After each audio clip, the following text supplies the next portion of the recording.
Poderoso, invencible, admirable, grande, fuerte, Dios, Rey de Reyes, asombroso.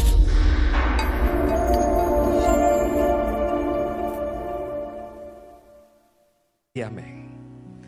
Bien, vamos a continuar el día de hoy con la enseñanza Aprendiendo a Dar. Y vamos a ir al texto que estamos usando de base, 2 Corintios 9:7. Voy a leerlo.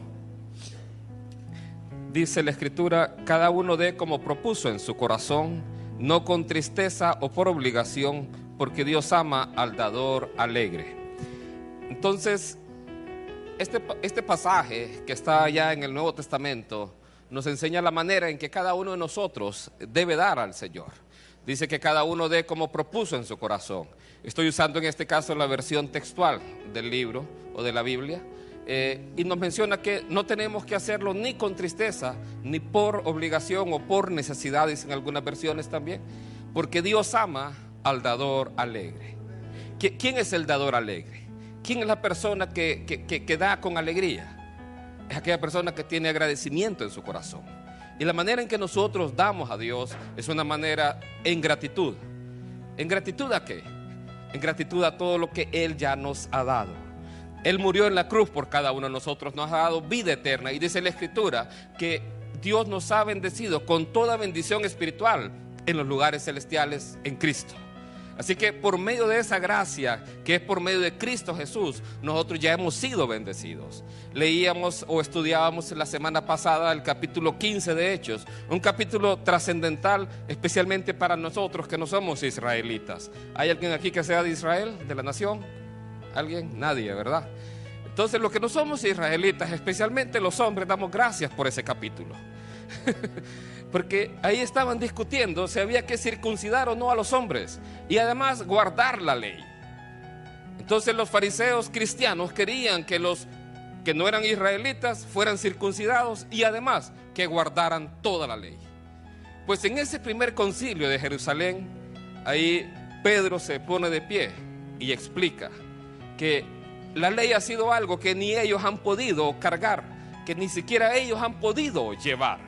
Así que de la ley, dice, no hay por qué cargar y afligir a estas personas, que Dios mismo les dio de su Espíritu Santo al igual que nosotros. Así decía Pedro ahí en ese pasaje, capítulo 15. Entonces luego se pone de pie Jacobo, que era en este caso el líder, o podríamos llamarle así, el obispo de la iglesia en Jerusalén. Jacobo es el mismo Santiago que usted encuentra en las Escrituras. Entonces Jacobo se pone de pie y dice que ha parecido bien al Espíritu Santo en primer lugar y a ellos no poner ninguna carga de las que está en la ley, pero que tienen que cuidar tres cosas. Una, no cometer idolatría. Dos, no cometer fornicación. Y la otra es no comer sangre de ahogado. ¿Dónde está la circuncisión ahí? No está. ¿Dónde está guardar el día sábado? Tampoco. ¿Dónde están los tres tipos de diezmo que teníamos que dar? Porque la ley no establecía un diezmo, establecía tres diezmos. Y establecía además las primicias. En total, cada persona en el Antiguo Testamento, podríamos decir, tenía que dar un 22.5% de los productos de la tierra. Entonces, ¿dónde están todas esas? No están. Porque ahora vivimos en un tiempo de la gracia. Y decíamos, pero ¿y entonces en qué momento se tornó obligatorio el diezmo en la iglesia? Eso vamos a empezar el día de hoy, pero yo quiero que tengan en mente esto, y lo repito también. En mi familia nosotros damos a Dios, y damos no solamente el diezmo, damos mucho más que el diezmo, porque hemos aprendido a dar por gratitud. Y alguien puede decir, pero pastor, a mí no me ajusta el diezmo, no puedo darlo porque las finanzas no me ajustan. Usted puede dar mucho más. Tal vez no a los ojos de los hombres, pero sí a los ojos de Dios. Y de eso vamos a aprender el día de hoy aquí. Bien, entonces, para comenzar voy a hacer una línea de tiempo. Y en esta línea de tiempo ocurren varios momentos importantes de la historia. El primero de ellos es en el Antiguo Testamento, con Abraham. Lo estudiamos la semana pasada, el año pasado. También lo estudiamos el año pasado, me acuerdo. La semana pasada lo estudiábamos y mirábamos que Abraham, él había obtenido una victoria en una batalla que era muy improbable que la ganara, porque él no tenía gente de guerra, él tenía siervos. Y había un rey que había llevado a su sobrino Lot prisionero, un rey que había vencido a otros reyes y entre ellos había vencido a la raza de los gigantes. O sea que, y no eran los gigantes de San Francisco, los del béisbol, sino que eran gigantes. Entonces era un rey poderoso realmente. Y Abraham con 300 personas fue y le derrota y rescata a Lot. Entonces, y del botín Abraham viene y voluntariamente entrega el diezmo a Melquisedec.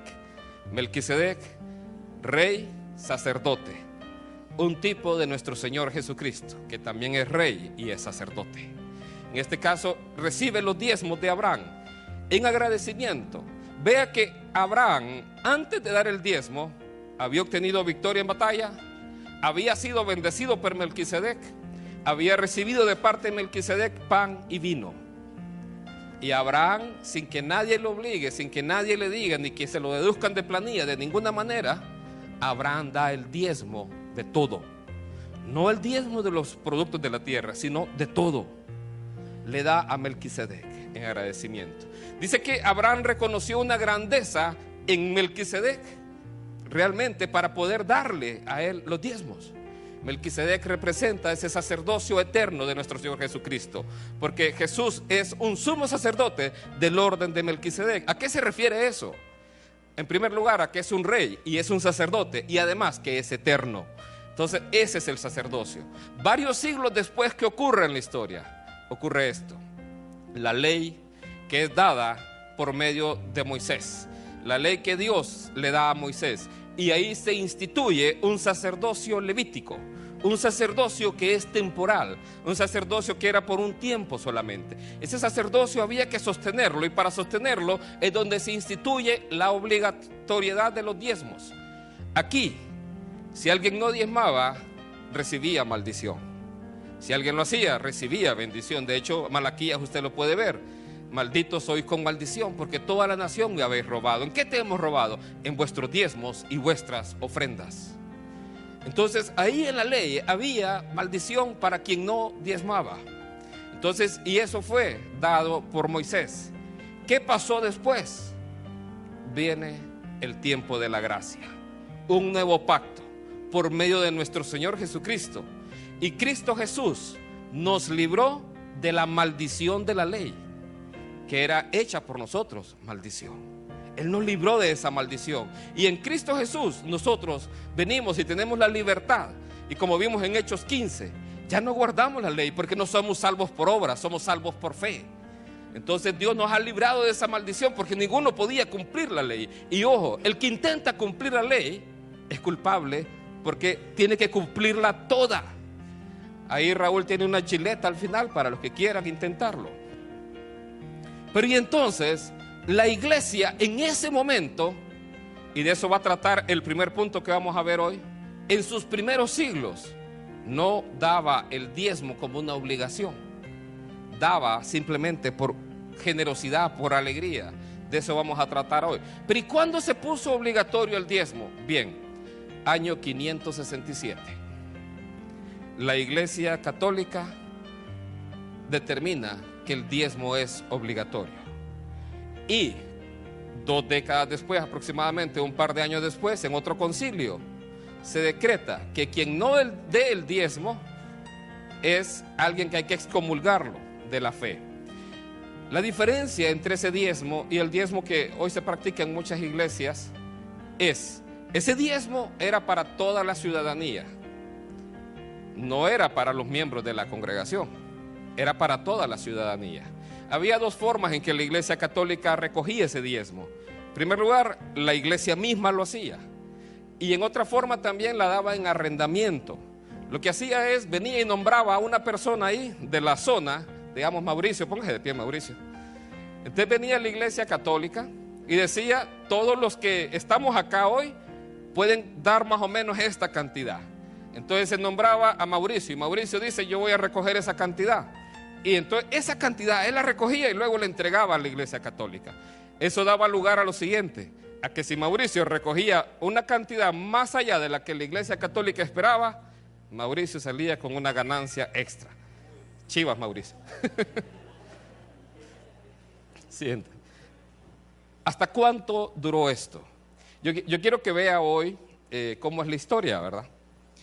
Hoy la Iglesia Católica no practica el diezmo. De hecho, critican a muchas iglesias evangélicas de por qué lo ponen como algo obligatorio. Dicen que no es bíblico. Pero cuando ellos lo impusieron en el año 567, es curioso que solo hayan impuesto un diezmo de los 3. El diezmo que era para sostener a los sacerdotes. No impusieron obligatorio el diezmo que era para atender a los pobres y a las viudas y a los huérfanos, curiosamente. Por más de 1000 años estuvo esto así, hasta que ocurrió un hecho que cambió la historia. La historia humana cambió, y es la Revolución Francesa. La Revolución Francesa surgió precisamente en Francia, un reino que estaba en la quiebra, un reino que estaba buscando una solución, y ahí arman un organismo que precisamente trata de buscar una solución, pero se organizaron de tal manera que lo que idearon al final fue una revolución. Y en su constitución, ahí ellos declaran la abolición de los diezmos de la iglesia. Y como tenían tanta necesidad, no solamente abolieron los diezmos, sino que a la iglesia le quitaron todas sus propiedades y toda su riqueza que tenía, que había acumulado durante varios tiempos. Entonces, en la Revolución Francesa se crea una constitución, termina el reinado, ya no existen los reyes allá, y empieza una era que el hombre lo ha conocido como el de la iluminación. Pasamos del oscurantismo a la iluminación. Lastimosamente le llaman iluminación, pero es la iluminación humana. Ya vamos a hablar de esto un poquito más adelante. Entonces, así es más o menos la historia. Y desde 1789, varias naciones comienzan a abolir el diezmo. Otra de ellas que tiene mucho que ver con nosotros fue España. Eso ocurrió en 1837.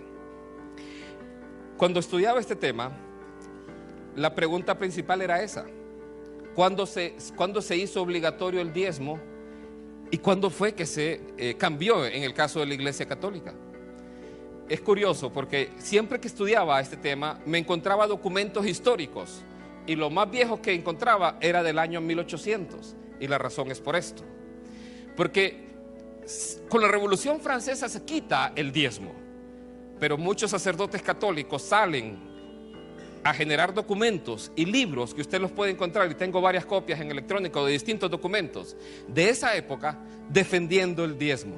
Por ejemplo, este es de 1830, exposición sobre los diezmos por el arzobispo de Caracas al gobierno de Bogotá, 1830, y usted encuentra ahí, y usted descubre ahí la historia de qué fue lo que pasó, y todos van a contar la historia que les voy a contar a continuación. Pero bien, ¿qué ocurre antes de la Revolución Francesa?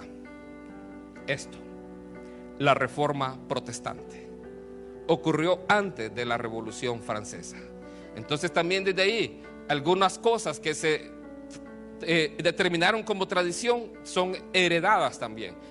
La Reforma Protestante es una reforma que lo que busca es volver a la palabra de Dios. Y es algo que tenemos que tratar nosotros siempre, estar apegados a la palabra de Dios. A diferencia de la Iglesia Católica se basa en tradiciones. Lo que dijo un papa es más importante. ¿Por qué? Porque es una tradición. Hoy vamos a ver si las tradiciones son más importantes que la palabra de Dios de labios del propio Señor Jesucristo.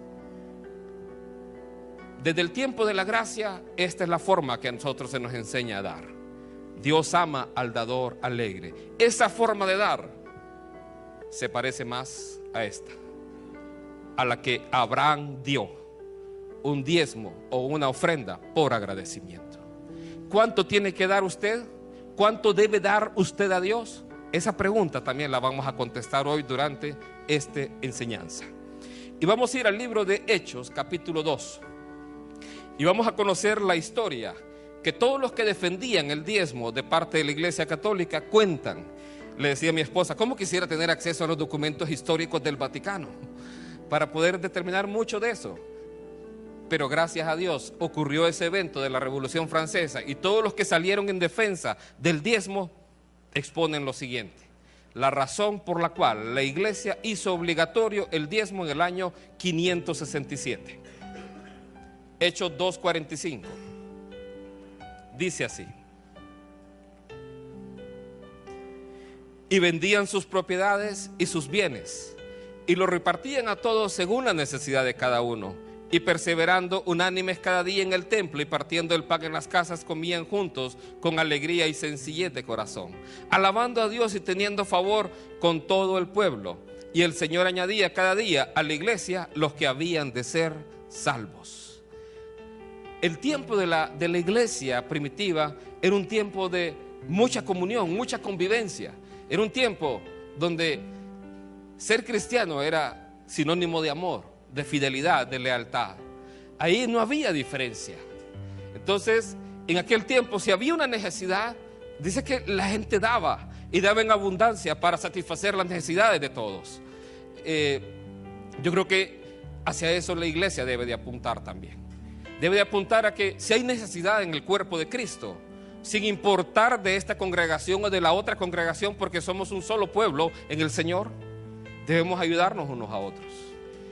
Por eso cuando tenemos las actividades del buen samaritano o cuando tenemos actividades distintas, es algo que nosotros tenemos que procurar, poder apoyar esas actividades, poder apoyar unos a otros. Entonces dice aquí que ellos repartían entre todos y partían el pan. Esa palabra de partir el pan está hablando precisamente de la cena del Señor. Ellos tenían comunión unos con otros y alababan con alegría, y dice con sencillez de corazón. Así lo hacían. Esa era la manera en que ellos lo hacían, en que ellos compartían ahí. ¿Qué ocurre? La iglesia cristiana se volvió un peligro, en primer lugar para los judíos y luego para los romanos. ¿Por qué? Porque la iglesia cristiana y los que estamos en Cristo consideramos que todos los seres humanos somos iguales.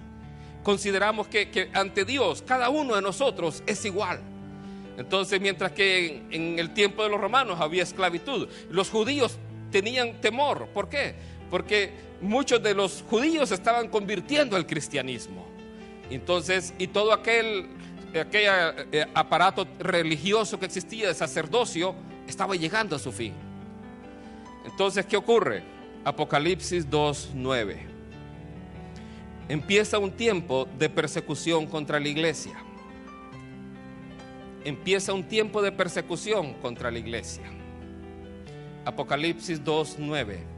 Esto lo hemos estudiado cuando hemos estudiado el libro de Apocalipsis. Dice así: yo conozco tus obras y tu tribulación y tu pobreza, pero tú eres rico, y la blasfemia de los que dicen ser judíos y no lo son, sino sinagoga de Satanás. No temas en nada lo que vas a padecer. He aquí el diablo echará a algunos de vosotros en la cárcel para que seáis probados, y tendréis tribulación por 10 días. Sé fiel hasta la muerte, y yo te daré la corona de la vida. La iglesia comienza a ser perseguida. De este caso de la iglesia de Esmirna, recordamos el ejemplo del obispo precisamente de esta congregación. Es Policarpo. Policarpo de Esmirna. Policarpo fue buscado, lo encontraron.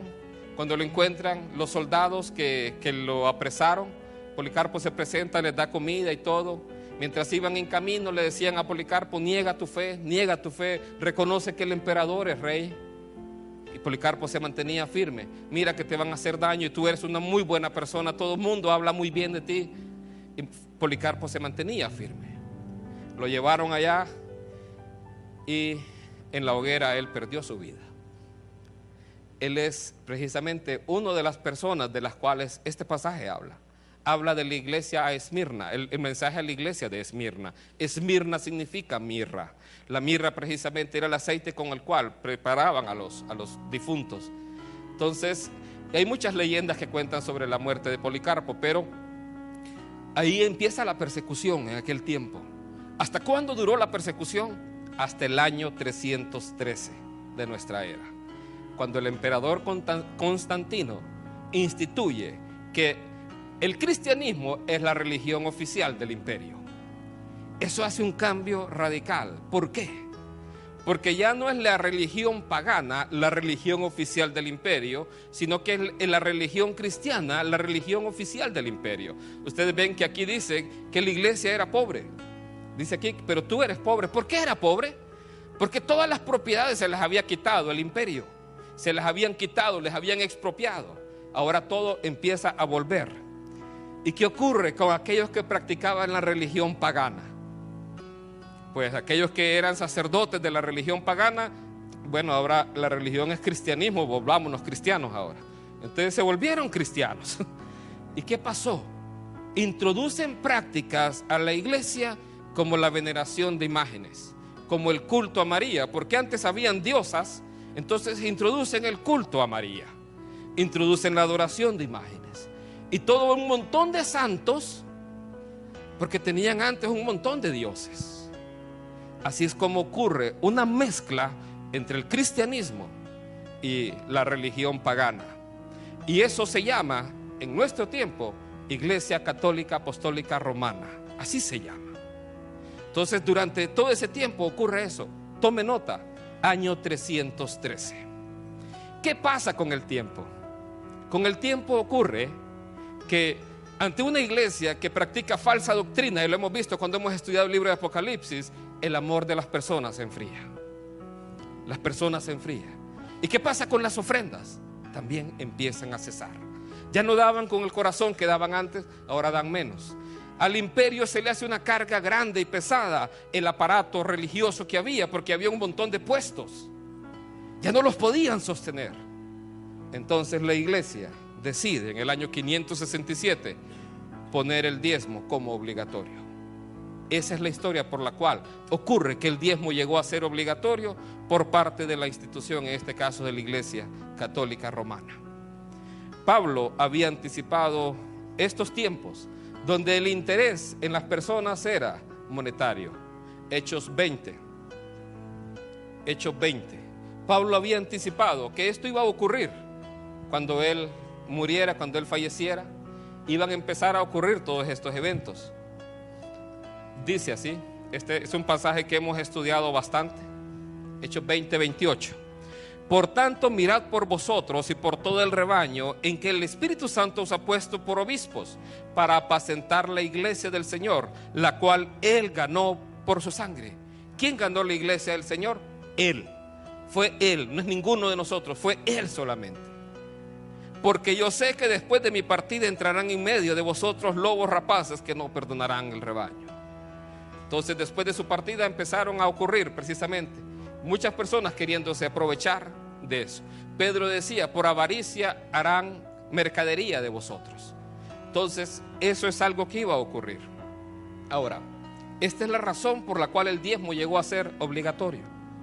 Les decía, la iglesia, y lo explica muy bien acá, en este pasaje. Si alguien los quiere, me anota su correo, yo les puedo mandar los documentos. Solo que tiene que gustarle mucho leer. Y en algunos casos es un español antiguo. Entonces es muy interesante. Entonces usted va a decir, ¡ay, qué error de ortografía! No, es que es un español antiguo el que está ahí.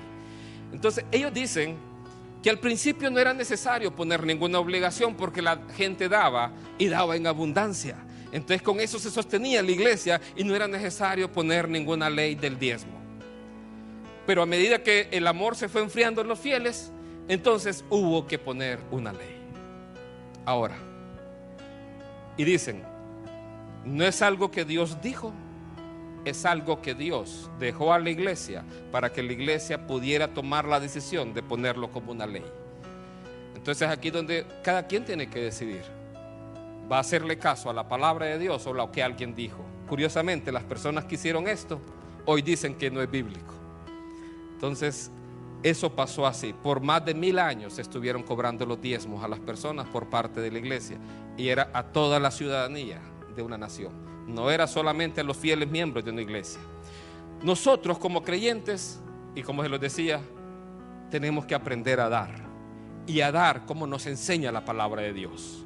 Si usted puede dar el diezmo, dé el diezmo. Si puede dar más que el diezmo, dé más que el diezmo. Si no puede dar el diezmo, dé menos que el diezmo. Pero cada vez que dé con todo su corazón, buscando agradar a Dios por todo, sobre todas las cosas. Abraham nos dio un ejemplo. Abraham lo conocemos como el padre de la fe. Abraham nos dio un ejemplo y yo quiero que vea Juan 8:39. Juan 8:39.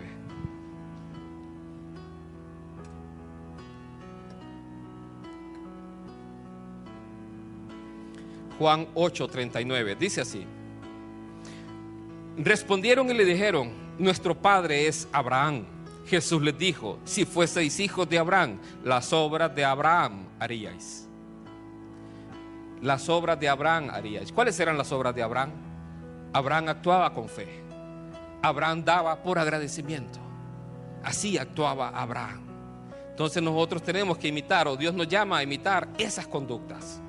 Entonces hoy vamos a aprender a dar. ¿Cuánto debe dar usted? Vamos a verlo conforme a lo que dice la palabra de Dios. ¿Cuáles son las razones por las cuales usted tiene que dar? Vamos a ver al menos 3 razones por las cuales usted debe de dar. Y vamos a ir en este momento al libro de Hebreos, capítulo 11. El capítulo 11 de Hebreos es el que conocemos como el capítulo de los héroes de la fe. Y es interesante este libro. Ahí habla de historias de hombres que para nosotros son un ejemplo de fe. ¿Sabe cuál es el primer ejemplo de fe? El primer ejemplo de fe tiene que ver con las ofrendas. Hebreos 11:4. Dice así: por fe Abel presentó a Dios una ofrenda mejor que Caín, por medio de la cual recibió aprobación de que era justo, dando Dios testimonio de sus ofrendas, y habiendo muerto aún habla por medio de ella. Vea el primer ejemplo que la Biblia nos habla de un hombre de fe. Un hombre que por fe entregó una ofrenda mejor. ¿Cómo fue la ofrenda de Abel?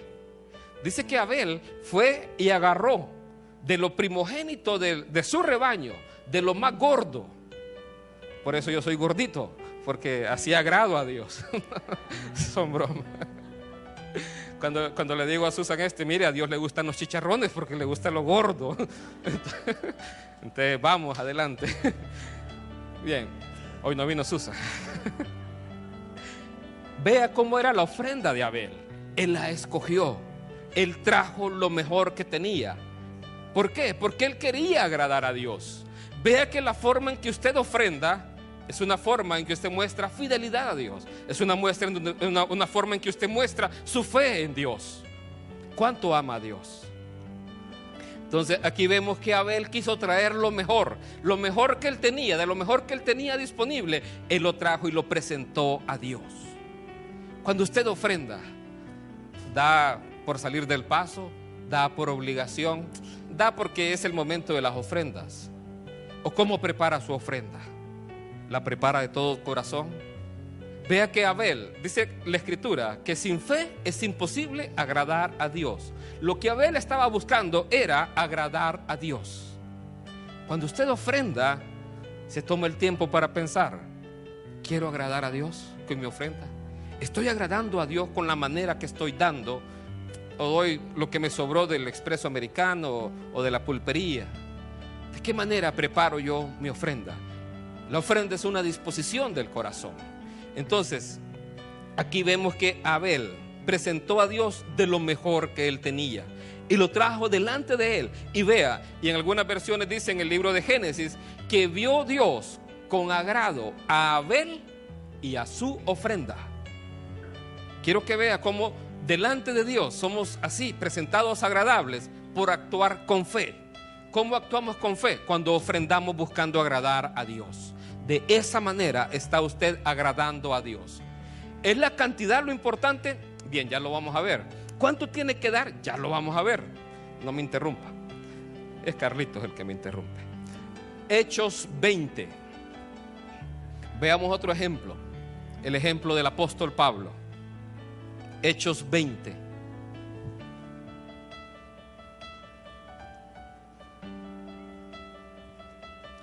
Dice así. Versículo 33. ni plata, ni oro, ni vestido de nadie he codiciado. Esto decía Pablo. Antes vosotros sabéis que para lo que me ha sido necesario a mí y a los que están conmigo, estas manos me han servido. O sea, trabajaba. En todo os he enseñado que trabajando así se debe ayudar a los necesitados y recordar las palabras del Señor Jesús que dijo: más bienaventurado es dar que recibir. Ese es el versículo lema de los boxeadores.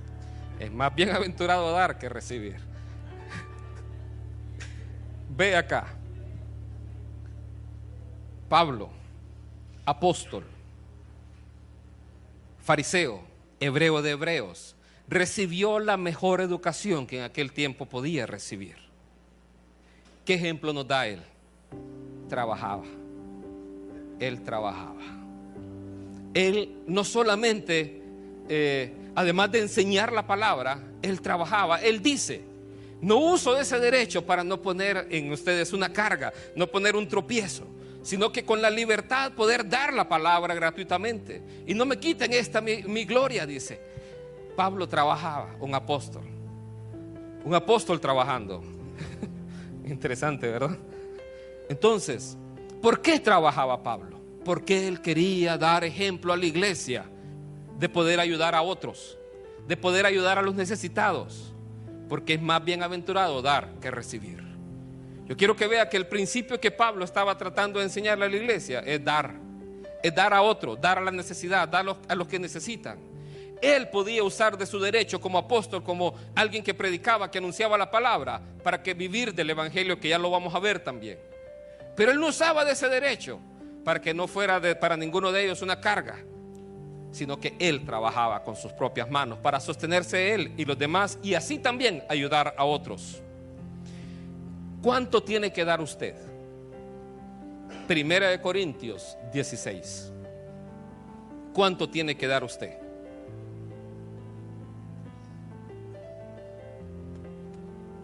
Primera de Corintios 16, versículo 1. Dice así: en cuanto a la ofrenda para los santos, haced vosotros también de la manera que ordené en las iglesias de Galacia. Cada primer día de la semana, cada uno de vosotros ponga aparte algo, según haya prosperado, guardándolo para que cuando yo llegue no se recojan entonces ofrendas. ¿Cuánto tiene que dar? Conforme Dios lo haya prosperado. De esa manera es la que usted tiene que dar. Conforme Dios le haya prosperado a usted, es así como usted tiene que dar. Ya vamos a ver un ejemplo muy importante. Pablo aquí también nos enseña a dar de una manera sistemática, de una manera periódica. Aquí dice cada primer día de la semana. El primer día de la semana se refiere al día domingo. En aquel tiempo la iglesia acostumbraba a reunirse ese día. Cada primer día de la semana, cada uno ponga aparte algo, conforme Dios le haya prosperado. Esa es la manera en que nosotros lo hacemos hoy. En primer lugar, lo hacemos de corazón. Segundo, lo hacemos conforme Dios nos haya prosperado.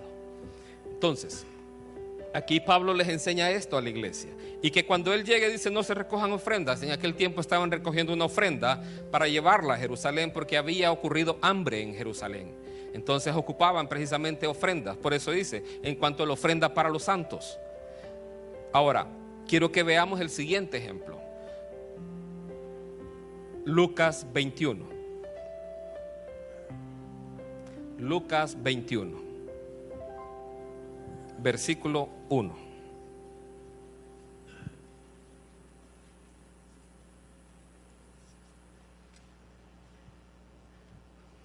Dice así: levantando los ojos, vio a los ricos que echaban sus ofrendas en el arca de las ofrendas. Vio también a una viuda muy pobre que echaba ahí 2 blancas. Y dijo: en verdad os digo que esta viuda pobre echó más que todos, porque todos aquellos echaron para las ofrendas de Dios de lo que les sobra, mas esta de su pobreza echó todo el sustento que tenía. ¿Qué es 2 blancas? ¿Cuánto es 2 blancas? Bien, un denario era el salario de un día. las 2 blancas que esta viuda dio, equivale a la 64ª parte de eso. Es dividir el salario de un día entre 64, para que usted se dé cuenta que dio poco económicamente hablando o numéricamente hablando. Ahora, lo interesante de lo que da esta mujer es que lo echa en el arca de las ofrendas. Esa arca de las ofrendas que estaba ahí no era para el templo, era para atender a los pobres. Y ella era muy pobre. Para que usted vea, ella, dice la escritura, que los ricos daban de lo que les sobraba. De seguro les sobraba y además tenían sus lujos. No se negaban en nada, sino que vivían ellos a su manera, muy contentos con lo que tenían y de lo que les sobraba, ahí está. No renunciando a nada, no renunciando a sus lujos, no renunciando a nada. Esta mujer estaba dando el sustento que ella tenía, que tal vez ni para el mismo día le ajustaba. Y lo daba con un propósito. Siendo ella muy pobre, lo daba para ayudar a los pobres. Para que vea cómo era. Ahora, delante de Dios, ¿quién dio más? Ahí estaba Dios, Jesús es Dios. Delante de Dios, que estaba ahí viendo las ofrendas, y esto sube a los ojos de Dios para que usted se dé cuenta. Dios vio que la mujer dio más que todos aquellos, porque aquellos daban de lo que les sobra, sin negarse a sí mismos, sin negar nada. Esta mujer se estaba negando a sí misma para ayudar a los pobres. Entonces, ¿quién dio más delante de los ojos de Dios? La mujer. Vamos a ocupar 2 voluntarios aquí, Raúl y Luis. Pónganse aquí de frente, aquí en la grada. Ahí en la grada, ahí. No, te le voy a dar este. Viene Raúl y viene Luis. Y Raúl va a dar en su ofrenda esto, un lempira. Y Luis va a dar 500 lempiras. ¿Quién está dando más? ¿Quién? Nada. Recuerde que es la actitud del corazón lo que Dios está viendo.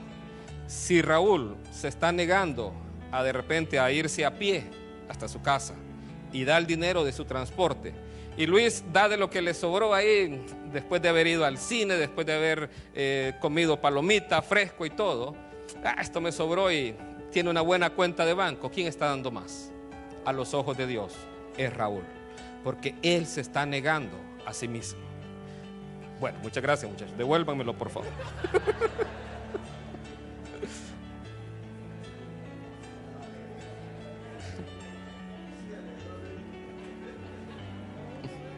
Hechos capítulo 10, no lo busque, se lo dejo de tarea. Hechos capítulo 10 habla de Cornelio, un hombre que era romano, un hombre que a pesar de ser romano creía en Dios.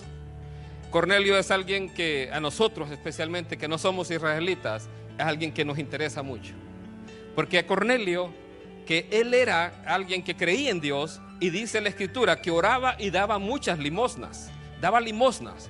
Yo quiero que note algo.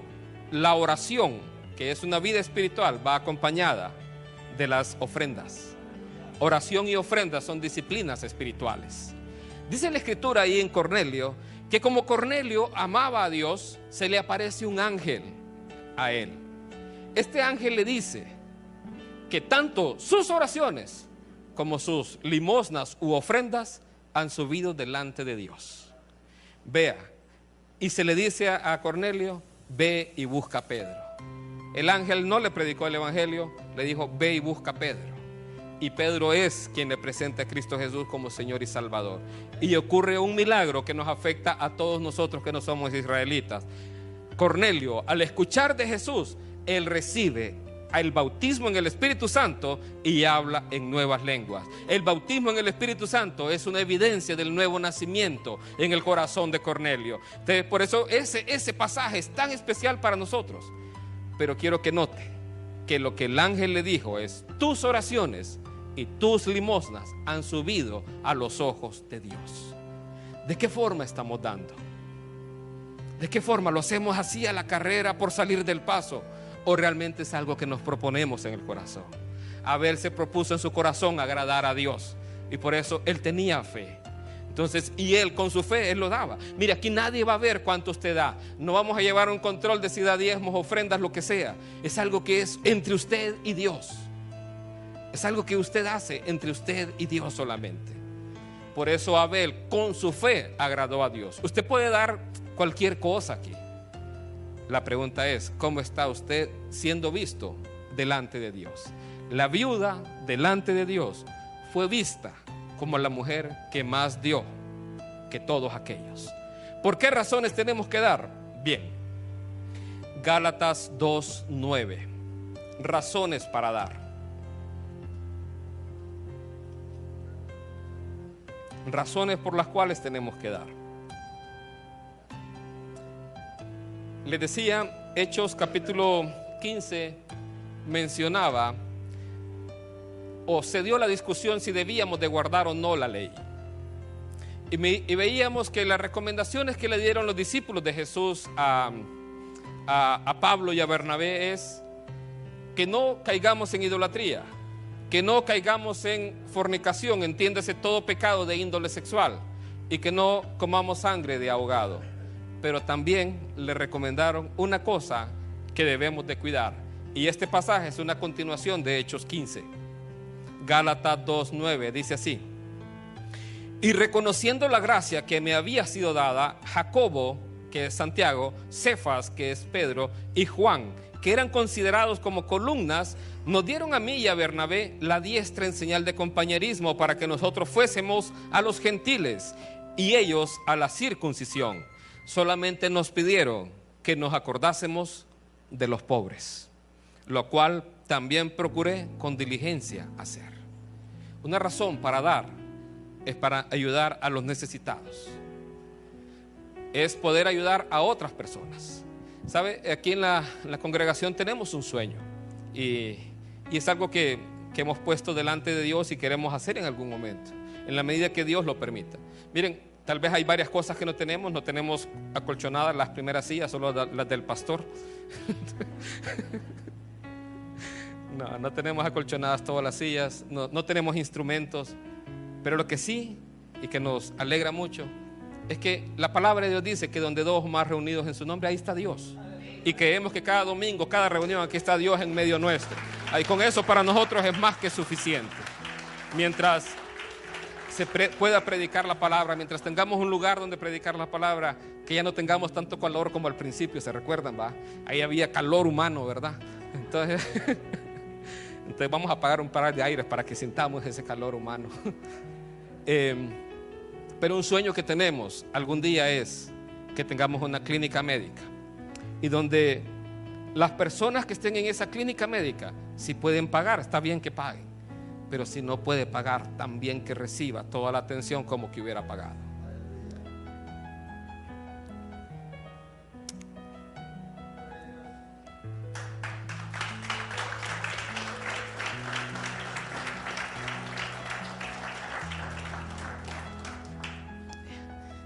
Por eso le digo, si usted puede dar hay mucha necesidad, hay tanta necesidad, y es tiempo que ya la iglesia empiece a mostrar una cara distinta. Esa cara de estar pidiendo dinero ya basta. Hay que dar de todo corazón al Señor. Lo que Dios mira es la actitud de su corazón. Cuando estoy hablando del diezmo, y alguno dirá, está hablando del diezmo para que no diezmen. Al contrario, estoy hablándole para que dé de la manera que a Dios le agrada, de todo corazón. Dios lo que se alegra es un corazón agradecido, porque Dios ama al dador alegre. Algún día, cuando Dios nos provea más, vamos a dar, y vamos a hacer eso y tener una clínica. Si puede pagar, va a pagar, no importa si no es miembro de la congregación. Esta ciudad, esta nación necesita una iglesia distinta. Ya esa de estar pidiendo, venga y pacte para que Dios le dé, ya basta, ya no más. Sabe, yo tengo un trabajo secular y me han criticado por eso, porque tengo un trabajo secular. La semana pasada me dijeron que iba a dejar de trabajar en la empresa. Y me dijeron que mañana es mi último día. Y yo le dije a Dios, Dios, gracias. Porque si hay algún deseo en mi corazón es servirle a Dios a tiempo completo. Y Dios va a proveer para nuestras necesidades. Como sea, Dios va a proveer. Y le decía a Dios, si es tu tiempo que yo salga, que salga. Pero si no es tu tiempo, que alguien diga que no. Pues alguien en otra parte del mundo dijo, no, él no tiene que salir todavía. Él tiene que quedarse en la empresa. Así que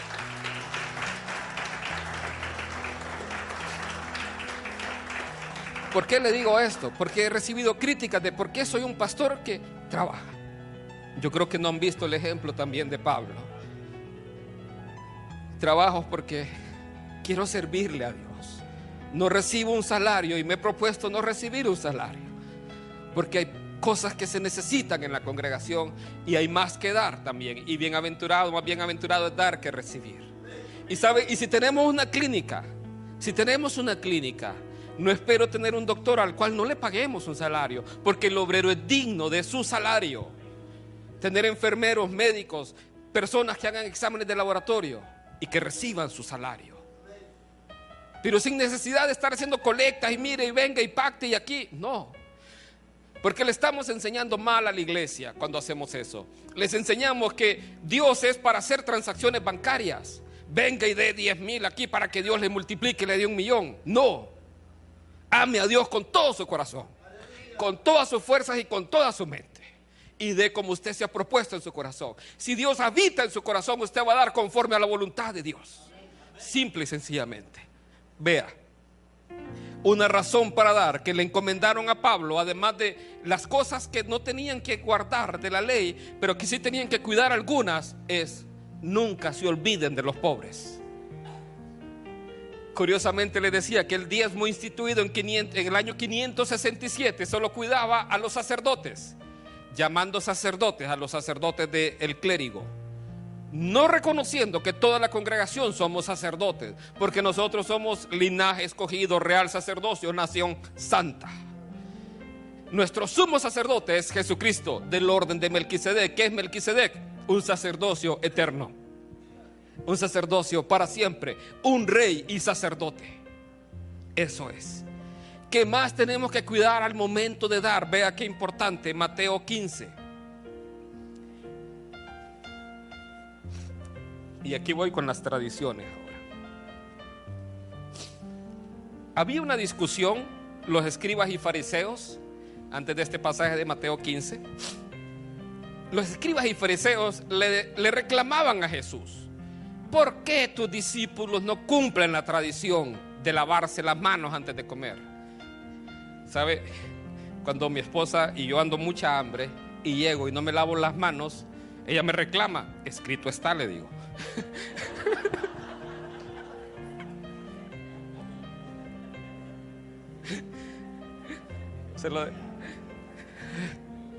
Los discípulos ahí no se habían lavado las manos para comer. Entonces Jesús les dice lo siguiente, para que ponga atención, y lo voy a leer de la Nueva Versión Internacional para que se entienda mejor. Dios dijo: honra a tu padre y a tu madre, y también el que maldiga a su padre o a su madre será condenado a muerte. Ustedes, en cambio, enseñan que un hijo puede decir a su padre o a su madre: cualquier ayuda que pudiera darte ya la he dedicado como ofrenda a Dios. En ese caso, el tal hijo no tiene que honrar a su padre. Así, por causa de la tradición, anulan ustedes la palabra de Dios. ¿Qué es más importante, la tradición o la palabra de Dios? La palabra de Dios. Bien, ¿qué era lo que estaba pasando? Los escribas y fariseos le estaban enseñando a la gente que si usted ofrendaba a Dios lo que tenía, lo que pudiera, usted ya no tenía que darle a su padre ni a su madre. Usted tenía el derecho de decirle a su padre o a su madre: mira, yo ya di toda mi ofrenda en la iglesia, lo siento, chao, saludos. Entonces, ¿por qué? Porque ya dio toda su ofrenda a Dios. Jesús lo que les enseña es: ustedes están invalidando un mandamiento de Dios, que es honrar a nuestros padres. Y note, honrar a nuestros padres no solamente tiene No solamente tiene que ver con decir mi padre es una buena persona, saludarlo, visitarlo. También hay que honrarlo económicamente. Ellos, en la medida que se vuelven mayores, ellos necesitan de nosotros. Y es algo que no tenemos que olvidar. Y mire, la palabra nos enseña, no importa si su padre, usted dice, es bueno o es malo, usted tiene que honrar a su padre y a su madre. ¿Sabe? Mi esposa es un ejemplo de esto. El hombre en la familia es alguien muy importante para las niñas. Pues el padre de mi esposa les abandonó cuando ella tenía como 5 años. Yo veo a Lizzie, que es mi hija, y cómo ella me abraza, me quiere estar conmigo. Ella, si agarra muñecos para jugar, agarra un muñeco que es como un padre y una niña, y los pone a jugar juntos. En la escuela le dicen, ¿y por qué los agarraste? Ah, que él es mi padre y él es como y este soy yo, dice. Entonces no agarró a Susan, no le digan, pero entonces el padre de Susan les dejó cuando ellos tenían como esa edad. Fue muy duro para ella. Ella pasó muchas depresiones. Pero cuando ella viene a Jesús, Dios sana su corazón, sana su vida. ¿Y sabe qué? Ella honra también a su padre. Ella, cuando su papá tiene necesidad, ella le apoya económicamente. Entonces Dios nos ha enseñado a nosotros a cambiar todo el mal pasado que hemos tenido aún en nuestras familias, porque cada persona que le ha hecho algún daño es una oveja que estuvo sin pastor. Usted ahora tiene un pastor, y ese pastor se lo tenemos que presentar a nuestras familias.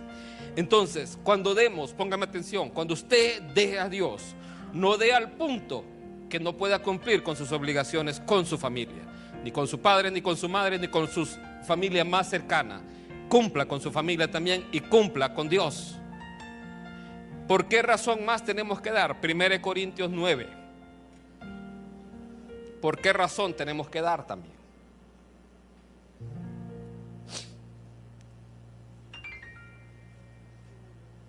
Primera Corintios 9:13. Dice así: ¿no sabéis que los que trabajan en las cosas sagradas comen del templo, y que los que sirven al altar del altar participan? Así también ordenó el Señor a los que anuncian el Evangelio que vivan del Evangelio. Cuando Jesús mandó a sus discípulos y los envió, dice, a orar, dice, vayan y sanen enfermos, vayan y liberen endemoniados, de gracia recibisteis, dad de gracias. Entonces, y no lleven nada, porque Dios les iba a dar, porque el obrero es digno de su salario, decía Jesús. Entonces, a nosotros como pastores o como líderes, podríamos llamarle así, de las congregaciones en distintos lugares, Dios nos llama a que no seamos avaros, que ninguno de nosotros viva así buscando el lucro, porque muchos dicen, buscando eso se perdieron de la fe, se extraviaron de la fe. Nos llama a eso. Pero a la congregación se le llama también a que cuiden de las personas que les están enseñando. Y dice que aquellas personas que enseñan, que gobiernan bien su casa, que cuidan de las personas, que sean tenidas de doble honor. Entonces, sí es algo que la congregación tiene que saber, que usted tiene que dar para la obra de Dios. Usted quiere que las personas estén sirviéndole, usted es bendecida con las enseñanzas. Este templo, este lugar acá, es sostenido por las ofrendas. Y muchas más cosas se pueden hacer, y en la medida que Dios provea, lo vamos a seguir haciendo. Pero una razón para dar es para el engrandecimiento de Dios aquí en la tierra, de la obra de Dios aquí en la tierra. Entonces, sostener a las personas. En mi caso, tal vez yo no necesito, pero quizá en algún momento otro pastor va a estar acá, y esa persona va a ocupar que la congregación le sostenga. Que no sea así que la persona tenga que verse en necesidad de muchas cosas y tal vez se desocupe de la palabra de Dios. Entonces aquí dice que así también ordenó el Señor a los que anuncian el Evangelio que vivan del Evangelio. Es bíblico dar para sostener a la persona que para ustedes cuida de sus almas. Sabe que las personas que enseñan es una responsabilidad bastante grande, y dice que si lo hacemos mal podemos acarrear también maldición, tropiezo por hacerlo mal. Entonces, si hay algo que tenemos que cuidar, y esto para todos los que enseñan la palabra acá, es que cuando se prepare, prepárese al máximo. No tome esto a la ligera. No tome las cosas como que, así me enseñaron desde pequeño. No, porque a veces hacemos ver tradiciones y nos olvidamos de la palabra de Dios. Si es algo que tenemos que apegarnos, es a la palabra de Dios, siempre. Termino con este pasaje, 2 Corintios 9, versículo 6. 2 Corintios 9, versículo 6. Es el texto que hemos usado para esta enseñanza. Pero esto digo: el que siembra escasamente, cosechará también escasamente. Y el que siembra abundantemente, cosechará también abundantemente. Cada uno dé como se propuso en su corazón, no con tristeza o por obligación, porque Dios ama al dador alegre. Dios ama al dador alegre. ¿Cuánto tiene que dar usted a Dios? Conforme Dios le haya prosperado. ¿De qué manera tiene que darlo? De una manera que usted busque agradar a Dios. Ahí donde está, yo quiero que cierre sus ojos, que incline su rostro ahí. La Escritura dice: dame, hijo mío, tu corazón, porque de él mana la vida. Si usted está aquí en esta mañana y usted no ha conocido al Señor Jesucristo como el Señor de su vida, el Señor lo que quiere de usted es su corazón, que le dé el primer lugar en todo. Y si usted está aquí y sabe en su corazón y necesita ponerse a cuentas con el Señor, y usted necesita rendirle su corazón y su vida al Señor Jesús, usted puede hacerlo conmigo, con esta sencilla oración, pero con mucha fe. Señor Jesús, estoy aquí en esta mañana para pedirte perdón por todos y cada uno de mis pecados, para decirte, Señor, que he vivido alejado de ti, pero en este día y en este lugar te abro la puerta de mi corazón para que tú seas el Señor de mi vida. Te reconozco como mi único y suficiente Salvador. Cambia mi vida, cambia mi manera de pensar, cambia mi manera de vivir. Te rindo mi mente, mi corazón, mis pensamientos. Inscribe mi nombre en el libro de la vida. Séllame con tu Espíritu Santo y transfórmame conforme a tu voluntad. Te doy gracias en el nombre de Cristo Jesús. Así, con sus ojos cerrados,